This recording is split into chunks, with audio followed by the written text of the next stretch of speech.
Hello, welcome to स्वाद अनुसार। दाल सब्जी खा खा के मन तंग आ जाता है, पर अगर हमारे फ्रिज में चिकन का अचार पड़ा हो तो हम उसे चपाती के साथ खा सकते हैं। तो चलिए आज बनाते हैं चिकन अचार।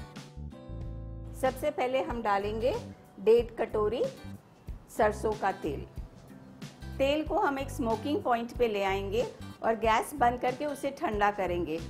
जब हम तेल को अच्छी तरह स्मोक कर लेते हैं और उसे ठंडा करते हैं तो तेल का कच्चापन चला जाता है। हमारा तेल ठंडा हो चुका है और अब हम डालेंगे इसमें अदरक।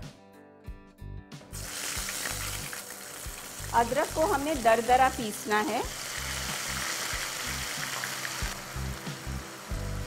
हम आधा किलो चिकन का अचार बना रहे हैं, तो इसलिए हम 100 ग्राम अदरक लेंगे और 100 ग्राम ही लहसुन लेंगे। हम सबसे पहले अदरक इसलिए डालते हैं क्योंकि अदरक पकने में थोड़ा टाइम लगता है। लहसुन जल्दी से लाल हो जाता है। लहसुन और अदरक को दोनों दरदरा पीसना है, इसे हमें फाइन पेस्ट नहीं बनाना है। हमारा अदरक अच्छे से पक चुका है। अब हम इसमें डालेंगे लहसुन। इसे हम करीब 10-15 मिनट तक भूनेंगे। हमारा अदरक लहसुन अच्छे से भून चुका है। अब हम इसमें डालते हैं आधा किलो बोनलेस चिकन।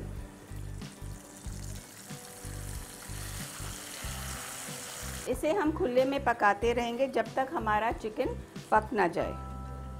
15 मिनट हो चुके हैं, हमारा चिकन अच्छे से पक गया है और अब हम इसमें डालेंगे अपने मसाले। नमक आप स्वाद अनुसार डाल सकते हैं।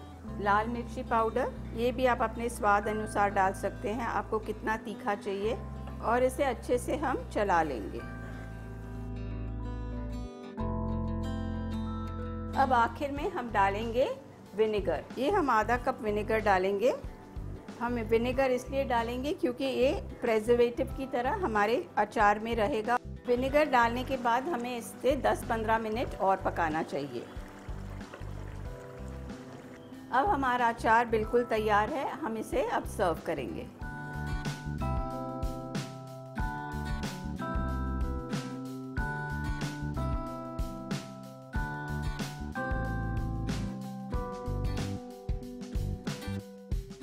ये रहा हमारा चिकन अचार एकदम तैयार। इसके ठंडे होने पर आप इसे एक बर्नी में डाल के फ्रिज में स्टोर करके रख सकते हैं। ये 8-10 दिन अच्छे से रह जाएगा। आप इसे ज़रूर बनाइए और हमें लिख भेजिए कि आपकी रेसिपी कैसे बनी। ऐसी इंटरेस्टिंग रेसिपीज़ के लिए देखते रहिए स्वाद अनुसार। Till next time, good bye.